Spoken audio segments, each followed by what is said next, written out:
നാരായണം നമസ്കൃത്യ നരം ചൈവ നരോത്തമം ദേവീം സരസ്വതിം വ്യാസം തതോ ജയമുദീരയേത്. എല്ലാവർക്കും നമസ്കാരം. ശ്രീമദ് ഭാഗവത മഹാപുരാണം 2-ാം സ്കന്ധം 7-ാമത്തെ അധ്യായം ഭഗവാന്റെ അവതാരങ്ങളുടെ വർണ്ണനം തുടർച്ച. 37-ാമത്തെ ശ്ലോകം വരെയാണ് നമ്മൾ വായിച്ചത്. അതായത് ദേവന്മാരുടെ ശത്രുക്കളും എന്നാൽ വേദങ്ങളിലെ കർമ്മങ്ങളിൽ ഉറച്ചു വിശ്വസിക്കുന്നവരും വയനാൽ നിർമ്മിക്കപ്പെട്ട ദേവന്മാർക്കു കൂടി ദൃശ്യമല്ലാത്ത വേഗതയോട് കൂടിയതുമായ 3 പുരങ്ങളാൽ ലോകങ്ങളെ സംഹരിക്കുന്ന അസുരന്മാരുടെ ബുദ്ധിയെ മോഹിപ്പിക്കുന്നതും വഞ്ചിക്കുന്നതുമായ വേഷത്തെ ധരിച്ചിട്ട് ഭഗവാൻ വേദവിരുദ്ധമായ പാഖണ്ഡമതത്തെ പ്രചരിപ്പിക്കും വരെയാണ് നമ്മൾ വായിച്ചത്. ഇനി 38-ാമത്തെ ശ്ലോകം നോക്കാം. ഗർഹ്യാലയേഷു വിസദാം നഹരേ കദാസ്യോ പാഖണ്ഡിനോ ദ്വിജജനാവൃഷളാന്തൃദേവ സ്വഹാസ്വതാ വഷടിതി സ്മഗിരോ നയത്ര ശാസ്താ ഭവിഷ്യതി ഖലേർഭഗവാൻ യുഗാന്തേ. എപ്പോൾ സത്തുക്കളുടെ ഭവനങ്ങളിൽ പോലും ശ്രീഹരിയുടെ കഥകൾ ഇല്ലാതാകുകയും ദ്വിജന്മാർ ദൈവവിരോധികളും ശൂദ്രന്മാർ രാജാക്കന്മാരുമാകുമോ? യാഗാദി കർമ്മങ്ങൾ മുടങ്ങിയിട്ട് സ്വത വഷഡ് സ്വഹ തുടങ്ങിയ പദങ്ങൾ ഒരിടത്തും കേൾക്കപ്പെടാതെ വരുന്നുവോ?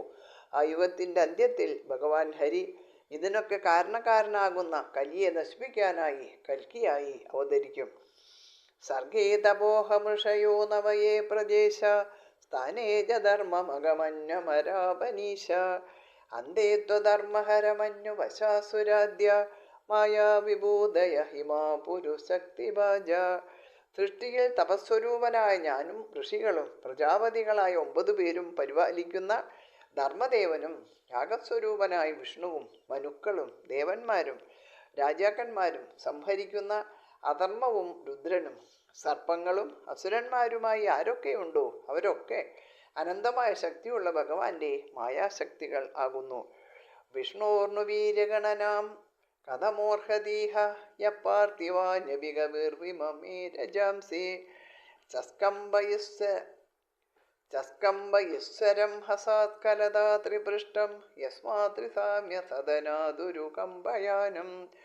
ഏതൊരാൾ ഭൂമിയിലുള്ള പൊടികൾ എണ്ണിക്കണക്കാക്കിയോ അത്തരം വിദ്വാൻമാർക്ക് പോലും ശ്രീ വിഷ്ണുവിൻ്റെ മഹിമയെ ഗണിച്ച് കണക്കാക്കാൻ സാധിക്കുകയില്ല. എന്തുകൊണ്ടെന്നാൽ 3 ഗുണങ്ങളും ഏതൊരുവനിൽ ക്ഷോഭിക്കാതെ സമമായിരിക്കുന്നുവോ ആ സ്ഥാനമായി സത്യലോകത്തെ അനുസരിച്ച് ഏറ്റവും ചഞ്ചലമായ സ്വർഗലോകത്തെയും ഭഗവാൻ ധരിച്ചിരിക്കുന്നു. അങ്ങനെയുള്ള ഭഗവാന്റെ വീര്യഗുണങ്ങളെ ഗണിക്കുക അസാധ്യം തന്നെ.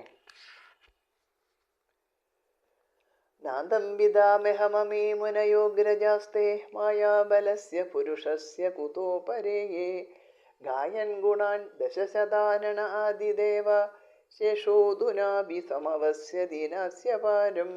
ഈ പരമപുരുഷന്റെ മായാബലത്തിന്റെ അവസാനം ഞാൻ അറിഞ്ഞിട്ടില്ല. നിനക്ക് മുമ്പേ ജനിച്ച സനകാദികളും ശരിയായി അറിയുന്നില്ല. പിന്നെ അന്യരെങ്ങനെ അറിയും? ആദിദേവനായ ആദിശേഷൻ കൂടി ഭഗവാന്റെ ഗുണഗണങ്ങളെ പാടിത്തുടങ്ങിയിട്ട് ഇപ്പോഴും കര കണ്ടിട്ടില്ല. യേഷാം സയേവ ഭഗവാൻ ദയയേദനന്ദ സർവാത്മനാശ്രിതപദോ യതി നിർവ്യളീകം തേന്ദുസ്തരാമതിതരന്തിജദേവമായാം നൈഷാമമാഹമിതിദീഹി ശ്വസൃകാലഭക്ഷ്യേ. സർവാത്മാവായിരിക്കുന്ന ഭഗവാന്റെ പാദകമലത്തെ സർവാത്മന ആശ്രയിക്കുന്നവരിൽ ഭഗവാന് നാശരഹിതമായ കാരുണ്യമുണ്ടായിരിക്കും. എങ്കിൽ അവർ മറ്റുള്ളവർക്ക് കടക്കാൻ കഴിയാത്ത ഈശ്വരമായേ കടക്കും. മായാതത്വത്തെ അറിയുകയും ചെയ്യും. ഇവർക്ക് നായിനും കുറുക്കനും ഭക്ഷണമായി തീരുന്ന ഈ ശരീരത്തിൽ ഞാനെന്നും എൻ്റേതെന്നുമുള്ള ഭാവം ഉണ്ടാകുന്നില്ല. ഭഗവത് കാരുണ്യം ഉണ്ടാകുമ്പോൾ അഹന്തയും മമതയും നശിക്കും എന്ന് സാരം. വേദാഹമംഗപരമസ്യ ഹി യോഗമായാം യൂയം ഭവശ്ച ഭഗവാനദൈത്യവര്യ പത്നീ മനോസജ മനുശ്ച ദദാത്മജാശ്ച പ്രാചീന ബർഹിർഭുരംഗഹുതധ്രുവശ്ച. ഹേ അംഗ, ഈ പരമപുരുഷന്റെ മായാശക്തിയെ ഞാൻ അറിയുന്നു. അതുപോലെ നിങ്ങളും അറിയുന്നു. ജ്ഞാനനിധിയായ ശിവനും ഭക്തനായ പ്രഹ്ലാദനും സ്വയംഭൂമനുവും അറിയുന്നു. മനുവിൻ്റെ ഭാര്യയായ ശതരൂപ, അവരുടെ പുത്രന്മാരായ പ്രിയവ്രതൻ, ഉത്താനപാദൻ എന്നിവരും പ്രാചീന ബർഗീസ്, ഋഭു എന്ന മുനി, വേനപിതാവായ അംഗരാജാവ് ധ്രുവൻ എന്നിവരും അറിയുന്നുണ്ട്. അവരൊക്കെ ഭഗവാന്റെ കാരുണ്യത്താൽ മാത്രം അറിയുന്നു എന്നർത്ഥം. ഇക്ഷ്വാകുരൈളമുജുകുന്ദ വിദേഹഗാദി രഘ്വംബരീശ സഗര ഗയനാഹുഷാദ്യ മാന്താത്രളർക്ക ശതധന്വനുരന്തി ദേവ ദേവവ്രതോ ബലിരമൂർത്തരയോ ദിലീപ സൗഭര്യുദംഗ ശിബിദേവല വിപ്പലാദ സരസ്വതോദ്ഭവ പരാശരഭൂരിഷേണ ഏനേ വിഭീഷണ ഹനുമതുപേന്ദ്രദത്ത പാർത്താഷ്ടിഷേണ വിദുരശ്രുതദേവവര്യ. ഭഗവാനെ അറിഞ്ഞവനായ ഭക്തശ്രേഷ്ഠന്മാരെ കുറിച്ച് തുടർന്ന് വിവരിക്കുകയാണ്. ഇക്ഷ്വാകു ഇളയുടെ പുത്രനായ പുരൂരവസ്, മുജുകുന്ദൻ, ഗിദേഹൻ, ഗാദി, രഘു, അംബരീഷൻ, സകരൻ, ഗയൻ, നൗഷന്റെ പുത്രനായ യയാദി തുടങ്ങിയവർ, മാന്താതാവ്, അളർക്കൻ, ശതധന്വാവ്, അനു, രന്തിദേവൻ, ഭീഷ്മർ, മഹാബലി, അമൂർത്തരയൻ, ദിലീപൻ, സൗബരി, ഉദങ്കൻ, ശിബി, ദേവലൻ, പിപ്പലാദൻ, ദദീജി, ഉദ്ധവർ, പരാശരൻ, ഭൂരിഷേണൻ തുടങ്ങിയവരും ഇനിയും ശ്രേഷ്ഠന്മാരായ വിഭീഷണൻ, ഹനുമാൻ, ഉപേന്ദ്രദത്തനായ ശുഗൻ, പാണ്ഡവർ, ആർട്ടിഷേണൻ, വിതുരൻ, ശ്രുതദേവൻ തുടങ്ങിയവരും ഭഗവാനെ അറിയും. ദേവൈവിരന്ധ്യതി തരന്തിജ ദേവമായാം ത്രിശൂദ്രഹൂണ ശബര അഭിപാപജീവ യദ്യത്ഭുതക്രമപരായണശീലശിക്ഷ തിര്യഞ്ജന അഭിഗിമുശ്രുതധാരണായേ. സ്ത്രീകൾ, ശൂദ്രന്മാർ, ഹൂണന്മാർ, കിരാതന്മാർ എന്നിവർ പാപികളാണെങ്കിലും അത്ഭുതകരമായ പാദവിക്രമം ചെയ്ത ഭഗവാന്റെ പേരിൽ ഭക്തി ശീലിച്ച് ജീവിക്കുന്നവരാണ് എങ്കിൽ ഭഗവത് മായയെ അറിഞ്ഞവരായിത്തീരും. ഇനി പക്ഷിമൃഗാദികളായ തിര്യക്കുകൾ കൂടി ഭഗവാനെ അറിഞ്ഞ് ഈശ്വരമായയെ കടക്കുന്നു. അങ്ങനെ ഇരിക്കുമ്പോൾ ശാസ്ത്രാഭ്യാസം ലഭിച്ച് ഭഗവാനെ ധ്യാനിക്കുന്നവർ ഈശ്വരമായയെ കടന്നു പോകുമെന്ന് പറയേണ്ടതുണ്ടോ?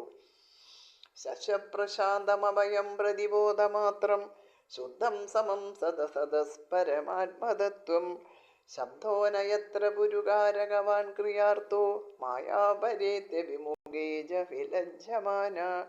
എപ്പോഴും പ്രശാന്തവും ഭയരഹിതവും ജ്ഞാനസ്വരൂപമായതും പരിശുദ്ധവും എല്ലാവിധത്തിലും സമമായതും കാര്യകാരണങ്ങളെ കടന്നിരിക്കുന്നതും ആത്മതത്വവും ആനന്ദസ്വരൂപവുമായിരിക്കുന്നതും ശോകങ്ങളില്ലാത്തതുമായ ഏതൊരു ബ്രഹ്മത്തെ മുനിമാർ അറിയുന്നുവോ ആ ബ്രഹ്മം ഭഗവാന്റെ സ്വരൂപം തന്നെ. ആ ബ്രഹ്മത്തെ കർത്താവ്, കർമ്മം, കാരണം എന്നിങ്ങനെയുള്ള കാരകങ്ങളോടുകൂടിയതും ധാത്വർത്ഥങ്ങളെ പ്രധാനമായി ധരിച്ചിരിക്കുന്ന വേദത്തിനും ശരിയായി വർണ്ണിക്കുവാൻ ശക്തിയുള്ളതല്ല. ആ ബ്രഹ്മസ്വരൂപത്തിൻ്റെ മുന്നിൽ മായയും ലജ്ജ കൊണ്ട് വളരെ ദൂരത്തിൽ ഇരിക്കുന്നു. തൈവൈപദം ഭഗവത പരമസ്യ പുംസോ ബ്രഹ്മേതി യദ്വിദുരജസ്രസുഖം വിശോകം സദ്യം നിയമ്യ യതയോ യമ കർത്തഹേദ്യം ജഹ്യൂസരാടിവ നിപാന കനിത്രമിന്ദ്ര. ഉത്സാഹികളായ മഹാന്മാർ ആ ഭഗവത് സ്വരൂപത്തിൽ മനസ്സിനെ സ്ഥിരപ്പെടുത്തിയിട്ട് ഭഗവാനായ പരമപുരുഷന്റെ ബ്രഹ്മം എന്ന് പറയുന്ന ആ പദത്തിൽ മനസ്സിനെ നിർത്തുന്നു. വർഷത്തിന്റെ അധിപനായ ദേവേന്ദ്രന് കിണർ കുഴിക്കാനുള്ള ആയുധം ആവശ്യമില്ലാത്തതുപോലെ മറ്റ് കർമ്മങ്ങളെ അവർ വിട്ടുകളയുന്നു. മഴയുടെ അധിപനായ ഇന്ദ്രന് കിണർ കുഴിക്കുന്ന ഉപകരണങ്ങൾ ആവശ്യമില്ലല്ലോ. അതുപോലെ യോഗികൾക്ക് മറ്റ് കർമ്മങ്ങളും ആവശ്യമില്ല എന്ന് സാരം. സേയസാമഭി വിഭുർഭഗവാൻ യദോസ്യ ഭാവസ്വഭാവ വിഹിതസ്യ സതപ്രസിദ്ധി ദേഹേ സ്വധാതു വിഗമേനു വിശീര്യമാണേ വ്യോമേവ തത്ര പുരുഷോ ന വിശീര്യ തേജ. ദേഹത്തിലുള്ള ധാതുക്കൾ അവയുടെ കാരണദ്രവ്യത്തിൽ ലയിക്കുമ്പോൾ അതിനനുസരിച്ച് നശിക്കുന്ന ശരീരത്തിൽ വസിച്ചിരുന്ന ജീവാത്മാവ് നശിക്കുന്നില്ല. ജീവാത്മാവാണ് അതിനെ വഹിച്ചിരുന്ന ശരീരത്തോട് ചേർന്ന് സ്വർഗാദി ഭോഗങ്ങളെ അനുഭവിക്കുന്നത്. എന്നാൽ ജനനവും മരണവും ദേഹധർമ്മവും അനുഭവിക്കുന്ന ജീവാത്മാവ് വാസ്തവത്തിൽ ജനനാദി വികാരങ്ങളൊന്നുമില്ലാത്ത സാക്ഷാൽ ഭഗവാൻ തന്നെയാണ്. ധാതുക്കൾ വിലയിക്കുമ്പോൾ ശരീരം നശിക്കും, ആത്മാവ് നശിക്കുന്നില്ല. വീട് ദഹിക്കുമ്പോൾ അതിനുള്ളിലെ ആകാശം നശിക്കാത്തതുപോലെ ദേഹം നശിക്കുമ്പോൾ ആത്മാവ് നശിക്കുന്നില്ല എന്ന് സാരം. സ്വയം ദേവിഹിതസ്താദാ ഭഗവാൻ വിശ്വഭാവന സമാസേന ഹരേർനാന്യത് അന്യസ്മാ സതതച്ചയത്. ഹേ നാരദ, ജഗത്തിൻ്റെ ഉൽപ്പത്തിക്ക് കാരണഭൂതനായ ഭഗവാനെക്കുറിച്ച് ഞാൻ നിന്നോട് ചുരുക്കി വിവരിച്ചു തന്നു. കാര്യത്തിൽ നിന്ന് അന്യമായിരിക്കുന്ന ശ്രീഹരി അല്ലാതെ ഇവിടെ ഒന്നും തന്നെ ഇല്ല. കാണപ്പെടുന്ന എല്ലാ കാര്യകാരണങ്ങളുടെയും മൂലകാരണമാണ് ശ്രീഹരി. കാര്യം കാരണത്തിൽ നിന്നും ഭിന്നമല്ലാത്തതുപോലെ ഭഗവാനിൽ നിന്നും ഭിന്നമായിട്ട് യാതൊന്നുമില്ല.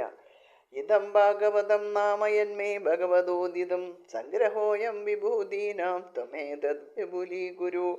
ഭഗവാന്റെ വിഭൂതികളെക്കുറിച്ച് ഭഗവാനാൽ എന്നോട് ചുരുക്കി പറയപ്പെട്ട ഈ സർവവും തന്നെയാണ് ഭാഗവതം എന്ന് പറയുന്നത്. അന്യർക്ക് മനസ്സിലാക്കാൻ തക്ക വിധത്തിൽ നീ ഇതിനെ വിസ്തരിച്ചു പറയണം. യഥാഹരോ ഭഗവതി നൃണാം ഭക്തിർഭവിഷ്യതി സർവാത്മനഖിലാധാരേ ഇതി സങ്കല്പ്യ വർണ്ണയ. എല്ലാറ്റിനും ആത്മാവായും എല്ലാറ്റിനും ആധാരമായും ഇരിക്കുന്ന ഭഗവാനുമായ ശ്രീഹരിയിൽ ജനങ്ങൾക്ക് പരമപ്രേമം ഏതു വിധത്തിൽ വരുമോ ആ വിധത്തിൽ സങ്കല്പിച്ചുകൊണ്ട് നീ ഇതിനെ വർണ്ണിക്കുക. ഭാഗവതം ശ്രീഹരിയിൽ പരമപ്രേമം വരത്തക്ക വിധത്തിൽ വർണ്ണിക്കണം എന്ന് അർത്ഥം. മായാം വർണ്ണയതോ മുഷ്യ ഈശ്വരസ്യാനുമോദത ശൃണ്വത ശ്രദ്ധയാ നിത്യം മായയാത്മാനമുഖ്യതേ. ഈശ്വരൻ്റെ ഈ ലീലയെക്കുറിച്ച് എപ്പോഴും ശ്രദ്ധയോടെ വർണ്ണിക്കുകയോ അനുമോദിക്കുകയോ ദിവസേന കേൾക്കുകയോ ചെയ്യുന്നവൻ്റെ അന്ധകരണം മായയാൽ മോഹിപ്പിക്കപ്പെടുന്നില്ല.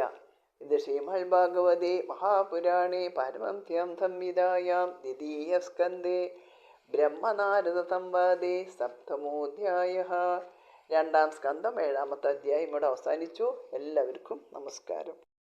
യദക്ഷരം പദദൃഷ്ടം മാത്രഹീനം ദുയത് ഭവേത് തത്സർവം ക്ഷമ്യതാം ദേവ നാരായണ നമോസ്തുതേ. വിസർഗബിന്ദുമാത്രാണി പദപദാക്ഷരാണി ച നൂനാനി ചാതിരിക്താനി ക്ഷമസ്വ പുരുഷോത്തമ. അന്യഥാ ശരണം നാസ്തി ത്വമേവ ശരണം മമ തസ്മാത് കാരുണ്യഭാവേന രക്ഷ രക്ഷ ജനാർദ്ദന. ശ്രീകൃഷ്ണാർപ്പണമസ്തു. ഹരി ഓം തത്സത്. ഓം ശാന്തി ശാന്തി ശാന്തി. ഹരി ഓം.